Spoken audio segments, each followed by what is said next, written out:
BJP ನಾಯಕರಿಂದ ಸ್ಫೋಟಕ bomb. CM ಬದಲಾವಣೆ ಬಾಂಬ್ ಸಿಡಿಸಿದ ಬಿಜೆಪಿಗರು. 3 ತಿಂಗಳಲ್ಲಿ ಸಿಎಂ ರಾಜೀನಾಮೆ ಎಂದ ವಿಜೇಂದ್ರ. ಇನ್ನು 6 ತಿಂಗಳಲ್ಲಿ ಡಿಕೆಶಿ ಸಿಎಂ ಎಂದ ಸಂಸದ ಡಾಕ್ಟರ್ ಕೆ ಸುಧಾಕರ್. ಸಿದ್ದರಾಮಯ್ಯ ಕಿಕ್ಔಟ್ಗೆ ತಯಾರಿ ಆಗಿದೆ ಅಂತ ಆರ್ ಅಶೋಕ್ ಕೂಡ ಹೇಳಿದ್ದಾರೆ. ರಾಜ್ಯ ರಾಜಕಾರಣದಲ್ಲಿ ಸಂಚಲನ ಮೂಡಿಸಿದೆ ಹೇಳಿಕೆ. ಶಿವಮೊಗ್ಗದಲ್ಲಿ ಬಾಂಬ್ ಸಿಡಿಸಿದ್ದಾರೆ ವಿಜೇಂದ್ರ. ಬಜೆಟ್ ನಂತರ ಸಿಎಂ ಸಿದ್ದರಾಮಯ್ಯ ಅವರು ರಾಜೀನಾಮೆಯನ್ನ ಕೊಡ್ತಾರೆ. ಈಗಾಗಲೇ ಸಿಎಂ ಬದಲಾವಣೆ ಕಾಂಗ್ರೆಸ್ನಲ್ಲಿ ಶುರುವಾಗಿದೆ. ಮೋಡಾ ಪ್ರಕರಣ ಬೆಳಕಿಗೆ ಬಂದಾಗಲೇ ಈ ಚರ್ಚೆ ಶುರುವಾಗಿತ್ತು. ಈ ಬಜೆಟ್ ನಂತರ ಬದಲಾವಣೆ ಫಿಕ್ಸ್ ಅಂತ ವಿಜೇಂದ್ರ ಶಿವಮೊಗ್ಗದಲ್ಲಿ ಹೇಳಿದ್ದಾರೆ. ಇನ್ನು ಮತ್ತೊಂದೆಡೆ ಬಿಜೆಪಿ ಸಂಸದ ಡಾಕ್ಟರ್ ಕೆ ಸುಧಾಕರ್ ಕೂಡ ಭವಿಷ್ಯವನ್ನ ನುಡಿದಿದ್ದಾರೆ. ಮುಂದಿನ 6 ತಿಂಗಳಲ್ಲಿ ಡಿಕೆಶಿ ಸಿಎಂ ಆಗ್ತಾರೆ. ಡಿಕೆಶಿ ಸಿಎಂ ಆಗುವ ದಿನಗಳು ಹತ್ತಿರ ಬಂದಿವೆ. ಹೀಗಾಗಿ ಜಾರಕಿಹೊಳಿ ನಿವಾಸದಲ್ಲಿ ಸಿದ್ದು ಆಪ್ತರು ಮೀಟಿಂಗ್ ಅನ್ನ ಮಾಡಿದ್ರು. ಡಿಕೆಶಿ ವಿದೇಶಕ್ಕೆ ಹೋದಾಗ್ಲೇ ಡಿನ್ನರ್ ಮೀಟಿಂಗ್ ಆಗಿದೆ. ಕಾಂಗ್ರೆಸ್ನಲ್ಲಿ ಗುಂಪುಗಾರಿಕೆ ಶುರು ಆಗಿದೆ ಅಂತ ಡಾಕ್ಟರ್ ಕೆ ಸುಧಾಕರ್ ಹೇಳಿದ್ದಾರೆ. ಒಂದು ಗಮನಿಸಬೇಕಾಗಿರ್ತಕ್ಕಂಥ ಅಂಶ ಅಂತ ಹೇಳಿದ್ರೆ, ಡಿ ಕೆ ಶಿವಕುಮಾರ್ ಅವರು ಹೊರದೇಶಕ್ಕೆ ಹೋದಾಗ ಅವರ ಅನುಪಸ್ಥಿತಿಯಲ್ಲಿ ಈ ಔತಣಕೂಟ ನಡೆದಿರ್ತಕ್ಕಂಥದ್ದು.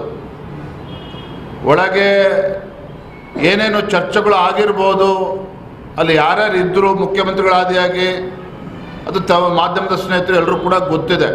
ಸಿದ್ದರಾಮಯ್ಯವ್ರು ಹೇಳಿದ್ರು, ಏನು ವಿಜೇಂದ್ರ ಅವರು ಭವಿಷ್ಯ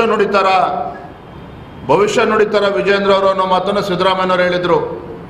ಸ್ವಾಮಿ ಸಿದ್ದರಾಮಯ್ಯನವರೇ, ನಾನು ಭವಿಷ್ಯ ನುಡಿತಾ ಇದ್ದೇನೋ, ನನ್ನ ರಾಜಕೀಯ ಲೆಕ್ಕಾಚಾರ ಅನ್ನೋದು ಬರೋದಿಂದಲೇ ಗೊತ್ತಾಗ್ತದೆ. ಆದರೆ ಒಂದಂತೂ ಸತ್ಯ, ಇವತ್ತು ರಾಜ್ಯ ಸರ್ಕಾರದಲ್ಲಿ ಎಲ್ಲವೂ ಕೂಡ ಸರಿ ಇಲ್ಲ ಅನ್ನೋದಕ್ಕೆ ಡಿ ಕೆ ಶಿವಕುಮಾರ್ ಅವರ ಅನುಪಸ್ಥಿತಿಯಲ್ಲಿ ನಡೆದಂಥ ಸಿದ್ದರಾಮಯ್ಯ ಪ್ರಾಯೋಜಿತ ಔತಣಕೂಟವೇ ಸಾಕ್ಷಿ ಅನ್ನೋದನ್ನು ಗೊತ್ತಾಗ್ತದೆ. All is not well with in the ruling Congress government ಅನ್ನೋದು ತಾವೆಲ್ಲರೂ ಕೂಡ ಗಮನಿಸಬೇಕಾಗಿರ್ತಕ್ಕಂಥ ಅಂಶ. ಪತ್ರಿಕೆಗಳಲ್ಲಿ ಇನ್ನೊಂದು ಹೊಸ ವಿಚಾರ ಚರ್ಚೆಗೆ ಮುನ್ನೆಲೆಗೆ ಬಂದಿದೆ. ಸಿದ್ದರಾಮಯ್ಯನವರು ಬಜೆಟ್ ನಂತರದಲ್ಲಿ ರಾಜೀನಾಮೆ ಕೊಡ್ತಾರೆ. ಆ ಅಂಡರ್ಸ್ಟ್ಯಾಂಡಿಂಗ್ ಕೇಂದ್ರ ಮಟ್ಟದಲ್ಲಿ ಕಾಂಗ್ರೆಸ್ ಹೈಕಮಾಂಡ್ ಮಟ್ಟದಲ್ಲಿ ಆಗಿದೆ ಅನ್ನೋದನ್ನು ಸೂಕ್ಷ್ಮವಾಗಿ ಕಾಂಗ್ರೆಸ್ನಲ್ಲಿ ಚರ್ಚೆ ಆಗ್ತಾ ಇದೆ. ಇದು ಯಾವುದೂ ಕೂಡ ಬಹಿರಂಗ ಸತ್ಯ ಇದೆ, ಎಲ್ಲೂ ಕೂಡ ಬಚ್ಚಿಟ್ಟಿಲ್ಲ ಈ ವಿಚಾರವನ್ನು. ಹಾಗಾಗಿ ಎಲ್ಲೋ ಒಂದು ಕಡೆ ಸಿದ್ದರಾಮಯ್ಯನವರು ಬಜೆಟ್ ನಂತರದಲ್ಲಿ ತಮ್ಮ ಮುಖ್ಯಮಂತ್ರಿ ಸ್ಥಾನಕ್ಕೆ ರಾಜೀನಾಮೆ ಕೊಡಬೇಕಾಗ್ತದೆ ಅನ್ನುವ ವಿಚಾರವನ್ನು ಇಟ್ಕೊಂಡು ಒಂದು ರಾಜಕೀಯ ದಾಳವನ್ನು ಉರುಳಿಸೋದಕ್ಕೆ ನಿನ್ನೆ ಮುನ್ನುಡಿ ಬರೆದಿದ್ದಾರೆ ಸಿದ್ದರಾಮಯ್ಯನವರು ಅನ್ನೋದು ಸ್ಪಷ್ಟ. ಹಾಗಾಗಿ ಸಿದ್ದರಾಮಯ್ಯನವರು ರಾಜಕೀಯದ ಯಾವುದೇ ಪಕ್ಷದಲ್ಲಿ ಗುಂಪು ಇರೋದಿಲ್ಲ ಅಂತ ಹೇಳೋದು ಸುಳ್ಳಾಗ್ತದೆ. ಕಾಂಗ್ರೆಸ್ಸಲ್ಲಿ ಇಲ್ವಾ? 35 ಜನ ಡಿನ್ನರ್ ಮಾಡಿದ್ದು ಯಾವ ಪಾರ್ಟಿಯಲ್ಲಿ? ಬಿಜೆಪಿಯಲ್ಲಿ ಮಾಡಿದ್ವಾ? New year party. ಅದು ಡೆಪ್ಟಿ ಚೀಫ್ ಮಿನಿಸ್ಟರ್ ಫಾರಿನ್ ಕಳಿಸ್ಬಿಟ್ಟು ಇಲ್ಲಿ ಯಾರು ಮಾಡಿದ್ರಪ್ಪ? ಯಾಕೆ ಮಾಡಿದರು? ಇನ್ನು ಡೆಪ್ಟಿ ಸಿಎಂ ಆಗುವಂಥ ದಿನಗಳು ಹತ್ರ ಬರ್ತಾ ಇದೆ ಅಂತೇಳಿ ಮಾಡಿದ್ದಾರೆ.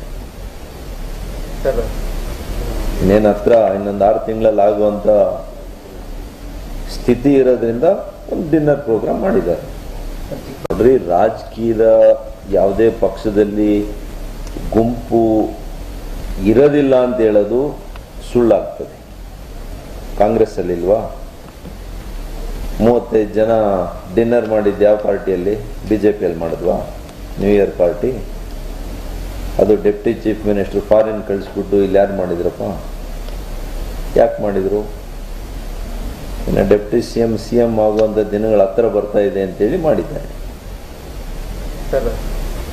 ಇನ್ನೇನು ಹತ್ರ ಇನ್ನೊಂದು 6 ತಿಂಗಳಲ್ಲಿ ಆಗುವಂಥ ಸ್ಥಿತಿ ಇರೋದ್ರಿಂದ ಒಂದು ಡಿನ್ನರ್ ಪ್ರೋಗ್ರಾಮ್ ಮಾಡಿದ್ದಾರೆ. ಸಿದ್ದರಾಮಯ್ಯನವರು ಔಟ್ ಗೋಯಿಂಗ್ ಮುಖ್ಯಮಂತ್ರಿ.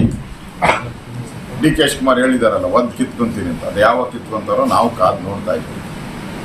ಅದರಿಂದ ಸಿದ್ದರಾಮಯ್ಯನವರಿಗೆ ಈ ಸರ್ಕಾರದ ಮೇಲೆ ಹಿಡಿತ ಹೊಟ್ಟವರಿಗೆ ಹಿಡಿತ ಇಲ್ಲದೆ ಇರೋದ್ರಿಂದ ಯಥೇಚ್ಛವಾಗಿ ಯಾವ್ಯಾವ ಮಂತ್ರಿ ಏನೇನು ಬೇಕೋ ಆ ರೀತಿ ಲೂಟಿ ಹೊಡೆಯುವಂಥ ಒಂದು ಲೂಟಿಕೋರರ ಸರ್ಕಾರ ಇವತ್ತು ಕರ್ನಾಟಕದಲ್ಲಿ ನಾವು ನೋಡ್ತಾ ಇದ್ದೀವಿ.